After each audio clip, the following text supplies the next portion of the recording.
The church smelled of lilies, floor polish, and secrets. A folded flag sat beside her urn.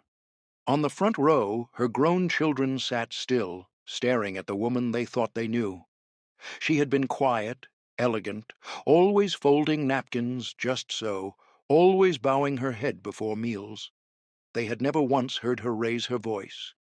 And yet, after the final hymn, a man in boots walked up the aisle. An old cowboy. He removed his hat, and in his shaking hand he held a photograph, creased and faded, of their mother in a kimono, kissing a young American soldier in uniform. "I was there in 1945, he said, voice rough. "We got married in a chapel no bigger than a chicken coop. She told me never to tell, unless she couldn't anymore." The children didn't breathe, because in that moment, a woman they had buried as their quiet mother was being reborn as someone they had never met. The church stayed still after that, like it was holding its breath. No one moved, not even the pastor. The old cowboy stood there, hat clenched in his sun-spotted hands, the photograph trembling ever so slightly between his fingers. The children, 2 sons, 1 daughter, looked from him to one another, trying to piece together the man, the moment, the meaning. It was the youngest, Sarah, who finally stepped forward, her heels tapping against the polished wood like distant gunfire. "Who are you?" she asked, though the question trembled with something else. Who was she? "I'm Tom," the man said. "And your mama, Emiko. She was my wife a long time ago." Gasps were swallowed. No one dared speak louder than a whisper. Outside, a wind chime clinked on the porch, the only sound in a room full of stunned breath. The photo passed between hands like something holy and forbidden. It was yellowed at the edges, the corners curled. In it, a young Japanese woman stood beside an American soldier, tall, sunburned, with his hand on her waist. She wore a pale dress, not a kimono, and she was barefoot. She was smiling, laughing even, not the composed, quiet woman they had known, but someone younger, lighter. It didn't make sense. The eldest son, Mark, sat down slowly, as if the weight of the truth was a physical thing. "You're saying she married you? During the war?" Tom nodded once. 1945, in Texas." There was a silence that followed so deep it felt like a memory, the kind that presses behind the eyes but has no name. The mourners gave the family space, some quietly slipping away, others hovering, unsure whether to offer condolences or apologies. The children stayed rooted to the front pew, while Tom lowered himself onto the one behind, his knees cracking under the strain. "She never told us," Sarah said. Tom looked down at the floor, then back at the photo. "She asked me not to, said it was better that way. For you, for her. Said too many people already thought they knew what happened." His voice didn't carry bitterness, just reverence, and something heavier. Regret, maybe, or restraint worn for so long it had calcified into habit. He cleared his throat and glanced up. "But I reckon she'd want you to know now." Mark took the photo again, staring at it like it might change in his hands. "She never even mentioned Texas. We just thought she came here after the war. Met Dad later. He raised us." Tom gave a small, respectful nod. "He was a good man. Your mama wrote me once, said he was kind to her. That was enough." Sarah rubbed her hands together, slowly, like trying to warm them in cold air. "But why would she keep this a secret? Her whole life?"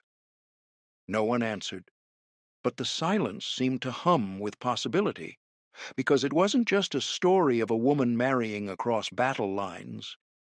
It was a story of something dangerous, something that might have cost her everything if told too soon, or to the wrong ears. A Japanese woman marrying an American soldier in the ruins of war? In 1945, in a place where her face alone might have been enough to draw suspicion, or worse, she hadn't just survived history, she had hidden inside it. Tom leaned back, his eyes going glassy for a moment. "I remember the first time I saw her," he said quietly. "Her hand was bandaged. She looked straight through me, like I wasn't even real. I think, I think she was trying to disappear, but something in me—" He paused, voice breaking. "I couldn't let her." Sarah blinked, her throat catching. She realized she was crying, not because she was sad, not yet, but because she suddenly understood how little she had really known about the woman who raised her, the one who had folded napkins into cranes, who never went outside without gloves, who kept a box of letters in the back of her closet with names none of them recognized. "Tell us everything," she whispered. Tom looked at her with something between apology and reverence. "I will," he said, "but you might not be ready." And with that, the chapel began to feel less like a place of mourning and more like a door being slowly pushed open, not into grief, but into revelation. The air in the chapel still held his words as we drift back. Before the photo, before the silence, before the blanket of motherhood swallowed her name. In the final summer of the war, her name had been Emiko. She was 19 years old, with hair cut blunt at the shoulders and a bandage wrapped around her left palm from when the ceiling collapsed during the last bombing raid. She hadn't cried, not when her brother's name stopped appearing on the mail roster, not when the rice ration shrunk to a spoonful, not even when the nurse beside her was crushed under falling timber as they fled the collapsing ward. Crying, she'd been taught, was for people with time. Nagasaki didn't burn in one day. It starved first. Then it wilted. Then it broke. And in the days that followed, the Emperor's voice, crackling across radios, surrendering the empire in tones so soft they felt like silk cutting flesh, Emiko walked through a city of ghosts. The hospital she worked in as a translator turned orderly was little more than a triage tent set up beside a shattered train station. Outside, people lined up for boiled water and news that never came. Inside, she recorded names for the Red Cross, reading out birth dates in a language she was never praised for knowing. English had been her brother's idea. "Learn it," he'd told her, tucking a dictionary under her arm when she was 13. "It's the enemy's tongue. One day it'll save your life." He hadn't known how right he was. He also hadn't known he'd be vaporized while transporting wounded soldiers across the city. They had found nothing left of him, not even his dog tags. Only a folded handkerchief with his name stitched in red thread, scorched around the edges, was returned to her. She kept it tucked in her waistband every day after. When the Americans came, they brought leaflets first, promises of safety, clean food, medical care. Surrender was no longer betrayal. It was survival. And then one morning, an officer in a khaki uniform with a clipboard and a translator in tow approached her cot in the makeshift camp. "You speak English?" he asked. Her mouth was dry. "Yes," she answered. It was the first word she'd said all day. Within 24 hours, she was placed on a list, a truck, a ship. They sent her to the far side of the island first, a repurposed airfield. She slept on straw, translated medical briefings, and avoided eye contact. She never used her first name, just interpreter. But she was alive, and in those days that felt like cheating. Until the day came that changed everything. She was called in early before sunrise to process a group of incoming American military personnel setting up a provisional holding camp. "Texas detachment," someone muttered. "Military police." She expected more orders, more soldiers, more boots that didn't wait for doors to open. But when she stepped into the clearing near the mess hall, she saw a man leaning against the back of a supply truck, chewing on a toothpick. He wore a uniform, but the shirt was unbuttoned at the collar, and the sleeves were rolled. A sun-bleached hat sat crooked on his head. His skin was browned by weather, not war. When he saw her, he didn't snap to attention. He didn't shout. He just tipped his hat back slightly, like it was instinct, and said in a low drawl, "Ma'am." She froze. No one had called her anything with softness in years. He didn't stare. He didn't smirk. He just looked quiet and calm, like someone who wasn't in a hurry to win or dominate or explain himself. She wasn't sure what unsettled her more, his silence or the way her pulse stuttered when their eyes met. Later, when she asked for a roll call sheet and someone pointed her toward him, he handed it to her without a word. Their fingers brushed. His hands were calloused like a farmer's. She felt the warmth even after he walked away. She didn't know his name then, only that he was not what she'd been trained to expect, and that, somehow, made him dangerous. The next morning he said it again. Same drawl, same tilt of the head, same ridiculous word that meant nothing in the textbooks she had studied. "Howdy, ma'am," he said, like it was his personal anthem. Emiko walked past him without acknowledgement, eyes fixed straight ahead, clipboard in hand. She didn't blink, didn't flinch. That was the point. She had been trained to translate, not to feel.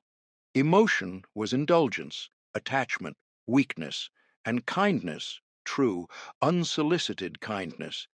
That was the most dangerous thing of all. The base was a strange hybrid of war and farmland. There were still sandbags piled near the gates, but chickens wandered freely near the officers' tents. One building looked like a barn converted into a mess hall, and beside it, a tiny wooden chapel leaned slightly to one side, as if even its faith had grown weary. Barbed wire framed the outer edge, but inside the pace was quiet. Not lazy, but deliberate, like the land itself dictated the rhythm. Tom, though she still didn't know that was his name, always seemed to be somewhere near the main gate, leaning, watching, never imposing. He was the only one who didn't speak quickly. The others barked commands, threw around acronyms, chewed gum like it was ammunition. But he moved like someone who'd spent more time with cattle than commanders, slow, precise, unbothered. The third time he said, "Howdy," she paused, just long enough to make him notice. Then she kept walking. The fourth time, it rained. She had been carrying a wooden crate filled with translated documents, troop movement records, prisoner intake forms, medical requests scrawled in poor handwriting. The bottom of the crate gave out in the mud, pages spilled everywhere, and before she could even bend down, he was there beside her. He didn't say anything at first, just crouched in the muck and started gathering pages, pressing them back into order with calloused hands. "They'll court-martial me," she muttered under her breath in English, not even meaning for him to hear it. But he grinned. "I reckon I'll testify on your behalf," he said, tucking a dripping sheet into the pile. She looked at him. Really looked. His hat was soaked, his shirt plastered to his shoulders. He looked absurd, like a scarecrow that had come to life and decided to rescue paperwork. She didn't mean to smile, but she did. "Don't think that counts as sabotage," he added, flicking a muddy drop off the edge of one page. "You don't look much like the enemy to me." She blinked, then snatched the pile from his hands and stood. But that night she replayed the words. "You don't look like the enemy to me." They sat uneasily beside everything she'd been taught. Enemy, traitor, foreign. But he hadn't said it like a flirtation. He'd said it like he meant it. The next day she passed him again. "Howdy, ma'am." She didn't stop, but this time she answered. "Still not my name," she said, eyes forward. He chuckled. "Guess I'll keep trying." It was the smallest thing. Laughter. But it cracked something. Later that week, she found a folded slip of paper tucked inside one of the blank translation forms. It read, "What's your name, if it ain't ma'am?" She didn't respond. Not then. But she didn't throw it away either.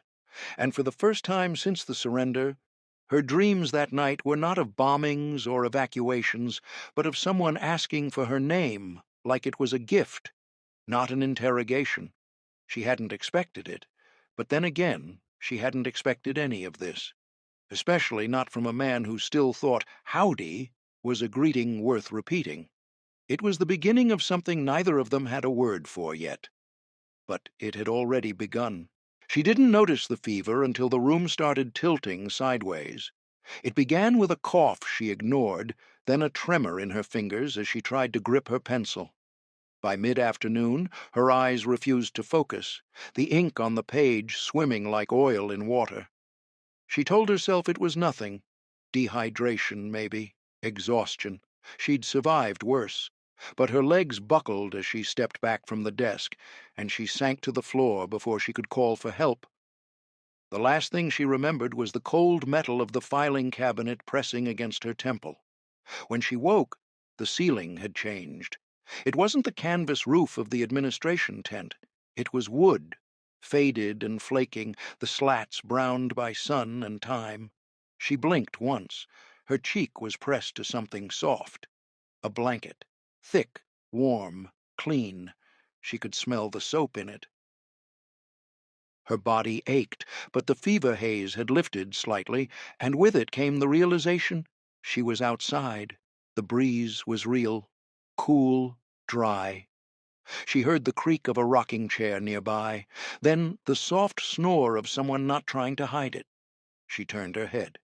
There he was, slumped in a chair, boots propped on the railing, hat tilted over his face. His shirt was rumpled, one sleeve rolled higher than the other, and in his lap sat a folded newspaper he hadn't finished reading. Her eyes dropped to the floor beside her. A metal cup, steam still curling from the top, sat near her elbow. Broth. Beside it, a spoon wrapped in a cloth napkin, like something prepared with purpose. She didn't move, didn't speak. She only watched. No one had stayed near her while she slept since the war began. Not like this, not without reason. Her fevered mind flicked through possibilities. Was she being watched? Was this a test? But the warmth of the blanket said otherwise.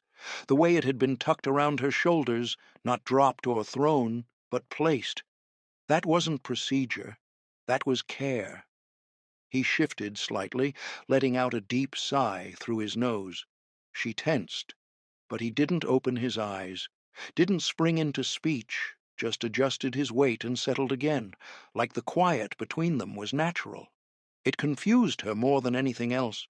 Back home, the only men who loomed this close had power, to command, to punish, to take. But he sat there like a tree growing beside her, present, but not imposing. When her hand moved to pull the blanket tighter, the motion was instinctual. The fabric rasped gently against her skin, and for the first time in what felt like years, she felt covered. Not just in warmth, in safety. She didn't thank him. Couldn't. The words sat in her chest like unripe fruit. But she sipped the broth, and when it burned the tip of her tongue, she didn't flinch. The taste was strange, salty, strong, nourishing. Her stomach curled in gratitude she didn't trust. She swallowed slowly, letting the heat anchor her to the moment. The cowboy stirred again, this time tipping his hat back just enough to glance her way. His eyes were rimmed with fatigue, but when he saw her awake, he didn't speak. He just nodded once, barely a motion, then looked away. That nod unraveled something. Not pity, not flirtation, recognition. She wasn't the enemy here. She was just a sick girl on a porch in a borrowed country, drinking borrowed soup under a sky that didn't threaten to split open. When she laid back down, the cup empty, the blanket pulled high beneath her chin, she stared at the beam above her head for a long time. Maybe this wouldn't last. Maybe it was some strange kindness born from post-war guilt. But in that stillness, no orders, no shouting, no waiting for the next air raid, she allowed herself to believe, if only for a few minutes, that not everything she had been taught was true. There was no courtship, not in the traditional sense. No flowers, no letters, no parade of affection, just the slow, steady rhythm of two people orbiting the same quiet spaces, the sorting room, the mess tent, the shaded path between the barracks and the laundry lines. Emiko didn't notice it was happening at first. One morning, Tom offered her the last boiled egg at breakfast. Another day, she found an extra pencil sharpened and placed beside her clipboard. Tiny gestures, so gentle they barely registered, until one did. He brought her coffee, not American sludge from the officer's pot, but a tin cup he'd boiled over the stove himself, darker and stronger than anything she'd tasted before. He didn't say anything when he handed it to her, just nodded once, like that was enough. She held it with both hands and sipped it slowly. He watched her for a reaction. "It's bitter," she said in careful English. He grinned. "That's how you know it's honest." From that moment, something shifted. Emiko had spent months watching American soldiers, laughing too loudly, eating too fast, writing letters home in bold loops. But Tom moved slower than the others. He listened with his whole face. When she spoke English, he leaned forward, like every word was something he could lose if he blinked. He began asking her questions, sometimes ones that had nothing to do with work. "What does your name mean? What kind of tree was outside your house?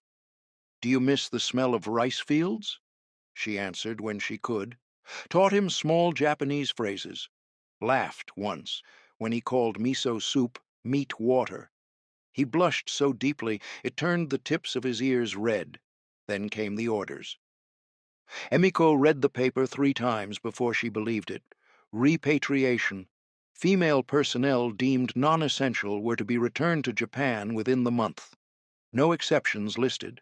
She folded the page, stood, and walked outside like she might forget it by the time her boots hit the dirt. Tom found her behind the chicken pens, arms folded tight, eyes burning into the horizon.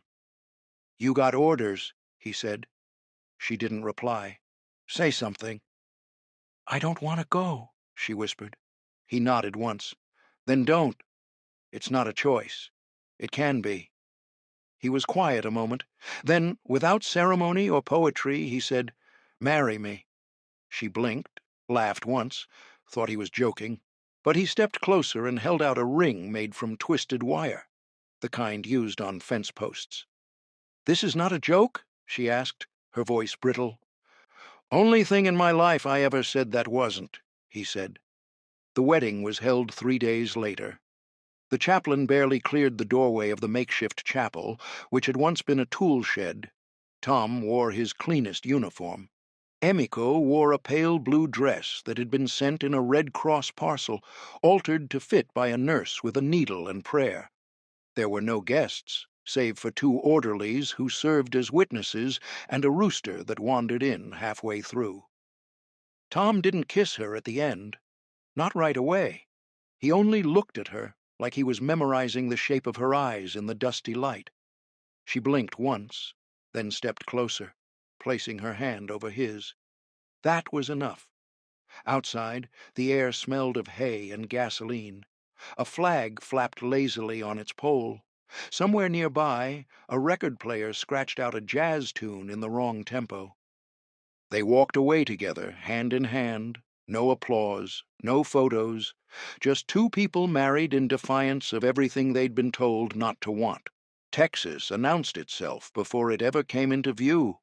The heat pressed down like a hand on the back of Emiko's neck, heavier than anything she remembered from Japan.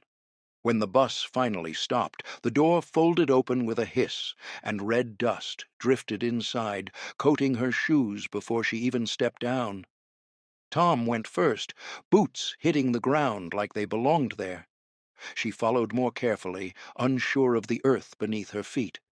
The ranch stretched wide and open, fenced by posts that disappeared into the horizon.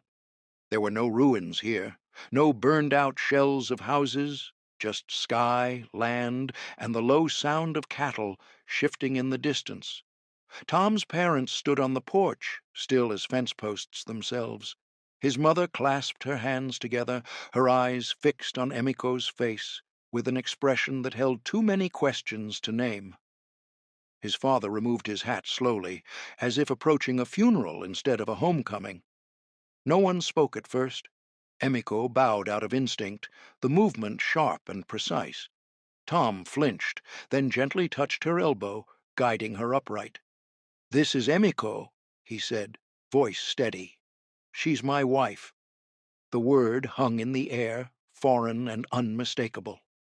His mother nodded once, then stepped forward and hugged Emiko before she could prepare herself. The embrace was brief, stiff, but real. "Welcome," she said, as if the word alone might carry the weight of what she couldn't say. Later, neighbors would come by with pies and curiosity.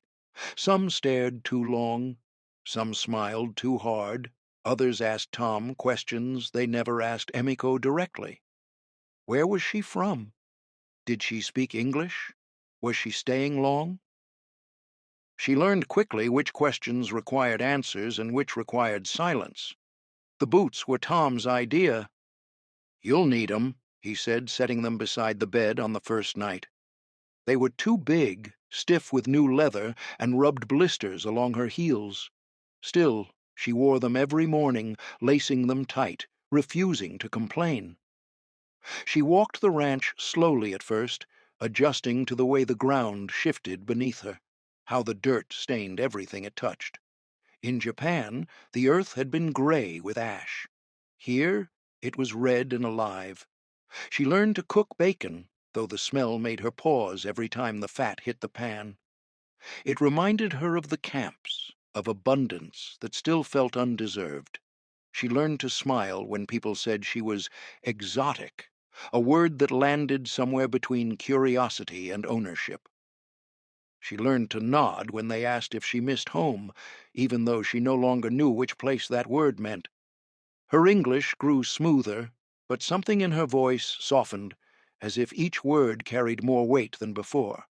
At night, when the house settled and the cicadas sang outside the windows, she sat at the small desk Tom had cleared for her and wrote letters in Japanese.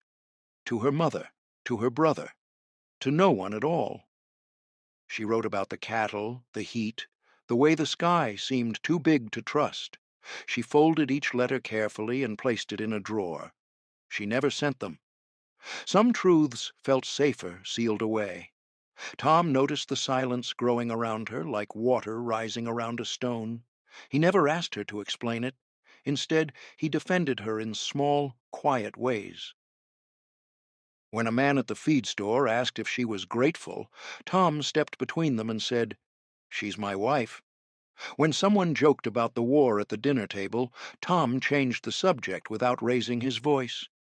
When she flinched at sudden noises, he placed himself close enough that she could feel his presence without being touched. She saw it all. She never named it. On Sundays, she stood beside him in church, hands folded, listening to hymns she didn't know. Sometimes she hummed along anyway, the melody finding her before the meaning did. Other times she stayed home and tended the garden, coaxing green shoots from the red soil. Watching something grow felt like an act of faith she could manage. She wore American shoes. She slept in an American house. She carried a Japanese past folded neatly inside her, like the letters she never sent. And as the months passed, she learned that belonging did not arrive all at once. It crept in quietly, through routine and patience, through a man who never asked her to be anything other than what she already was. Her silence deepened, but it was no longer empty. The silence became the wallpaper of their lives. Always there, pressed around them, never explained.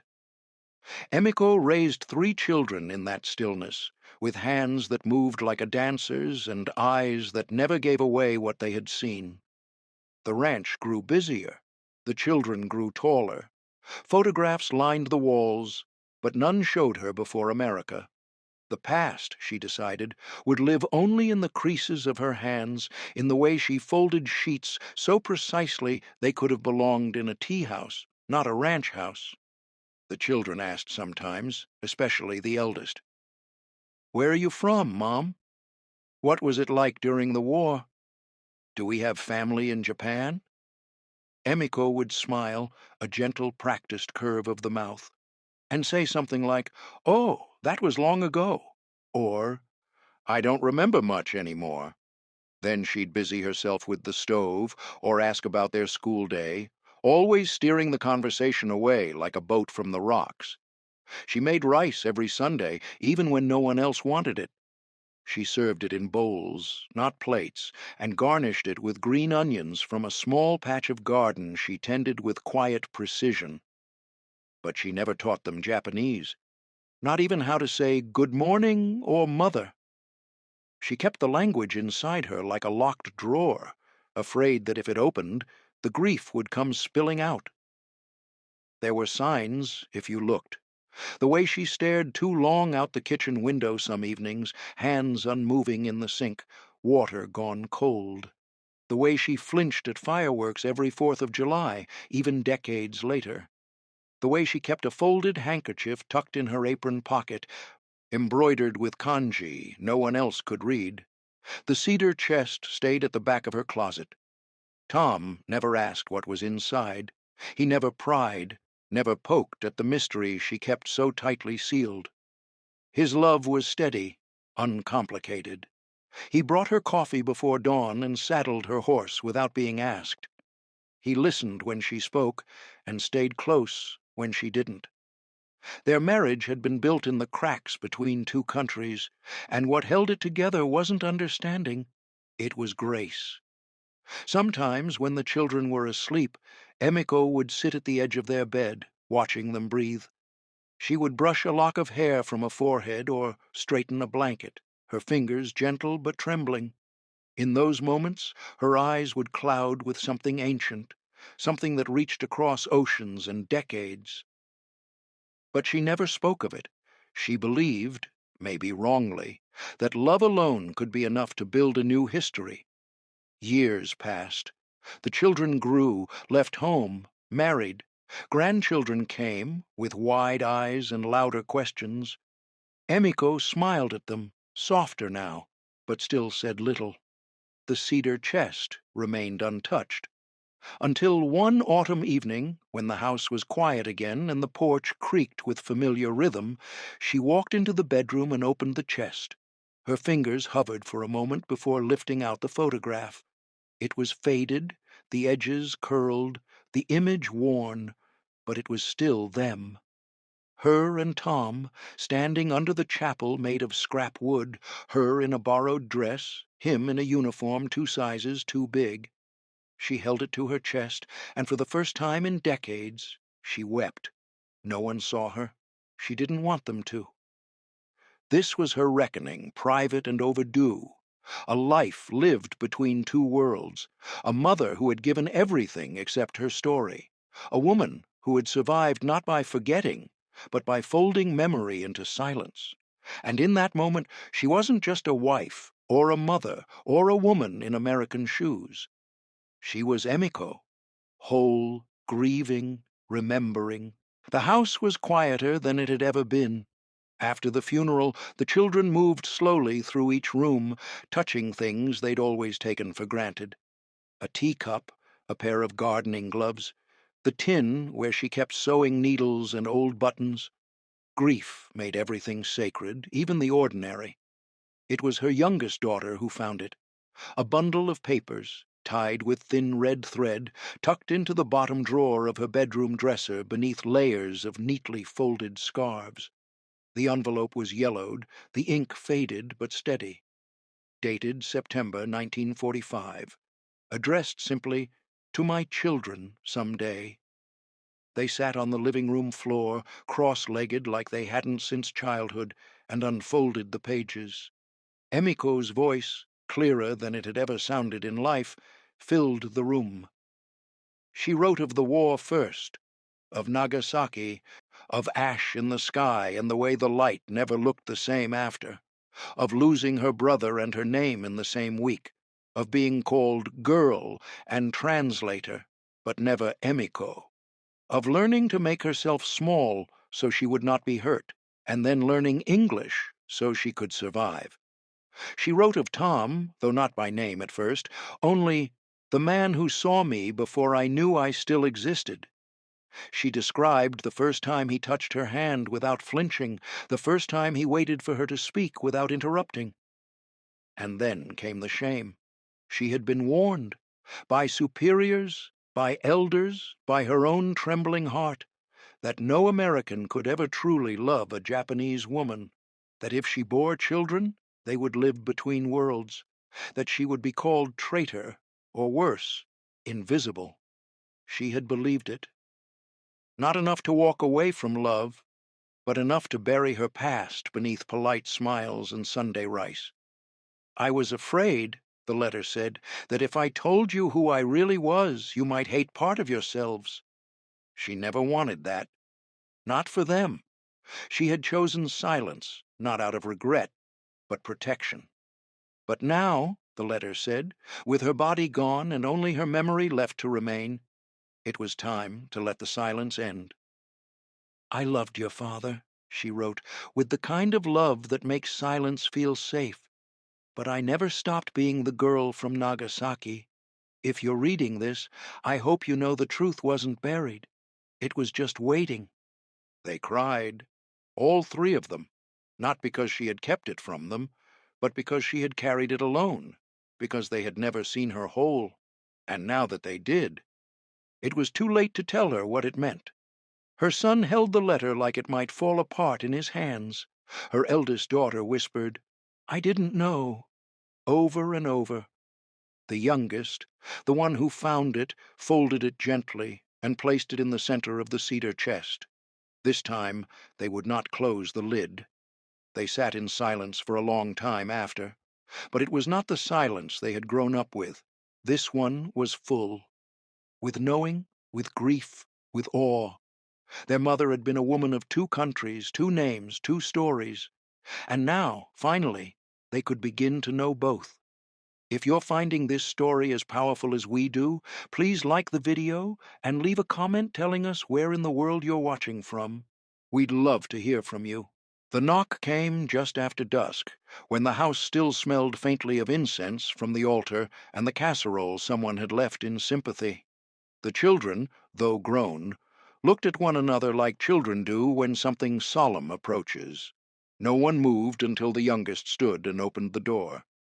There he was, the cowboy. Older now, but unmistakable. Straw hat in his hands, posture stiff with respect. He didn't say much at first, just nodded, stepped inside, and held out a bundle wrapped in worn cloth. It was her diary, Emiko's. I translated what I could, he said, voice like dry leaves. She wrote in both languages, switched when it hurt too much. They laid it gently on the table. No one reached for it just yet. He sat, slowly, and they sat too. What followed was not a speech nor a ceremony, just memory, passed like breath. He told them about the porch blanket, about the time she made pickled daikon from memory because she missed home, and he ate it even though it made him tear up. He spoke of the night she stayed awake in a thunderstorm, curled up in the hall, whispering her brother's name, and how she apologized the next morning, like grief had been an inconvenience. She carried a scar, he said, looking at each of them, not just from the war, but from not being allowed to talk about it.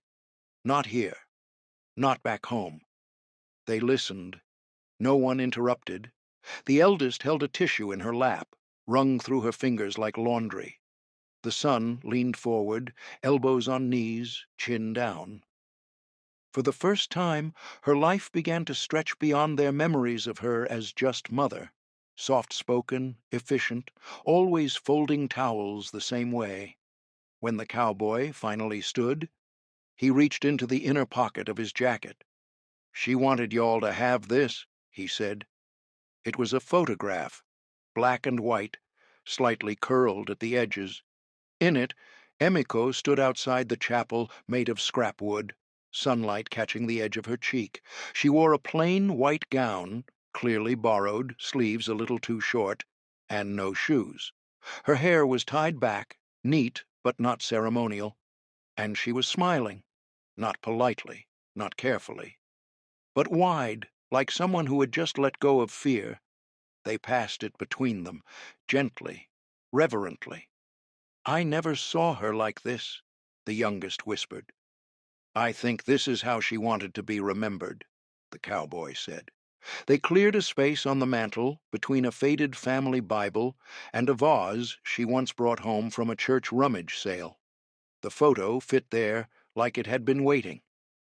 They stood for a long while, watching it settle into its place. Her silence, they realized, had not been emptiness. It had been a shelter, built to protect them until they were strong enough to learn the truth.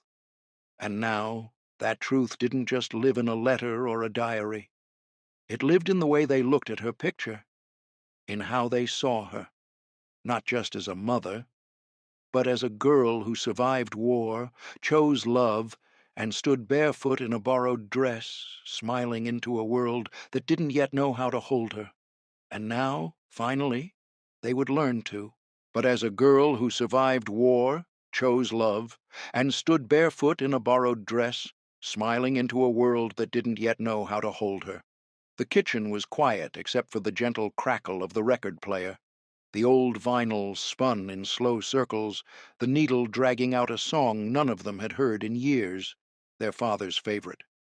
A country tune, soft and slow, laced with something unexpected, the twang of a shamisen buried beneath steel strings. It was a sound that didn't belong together, but somehow it worked. They sat around the kitchen table, the same one their mother had folded laundry on for decades. Now that table was scattered with pages. The letter, the diary, the photograph in its new frame, a teacup she used every morning.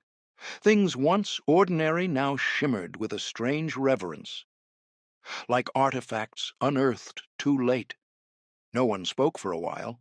Grief, it turned out, had its own rhythm, quiet, then sudden. But today the silence wasn't heavy. It was sacred. The middle daughter traced a finger over the sentence in Emiko's letter. "I stayed not because I forgot who I was, but because love let me become someone new." She read it aloud, and her voice caught at the end. The son stood and walked to the window, wiping something from his cheek. They were not children anymore. They were grown, with homes of their own, children of their own. But in that moment, they were Emiko's children in a different way. Not just inheritors of her quiet routines, or her folded towels, or her reserved smile, but of her bravery, her contradiction, her choice. "She never ran from anything," the eldest said finally. "She just carried it better than we ever knew." They nodded.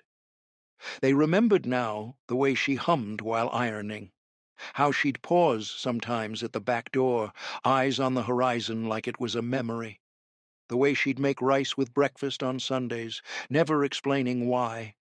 She had held on to her past without passing it down, not out of shame, they now realized, but out of protection. She had wrapped her history in silence so they could grow without the weight of war pressing on their shoulders. But now they were strong enough to carry it with her. One of them placed the letter back in the envelope, not to hide it again, but to preserve it. Another set the kettle on the stove just like she used to. The soft hiss of steam rose like a whisper.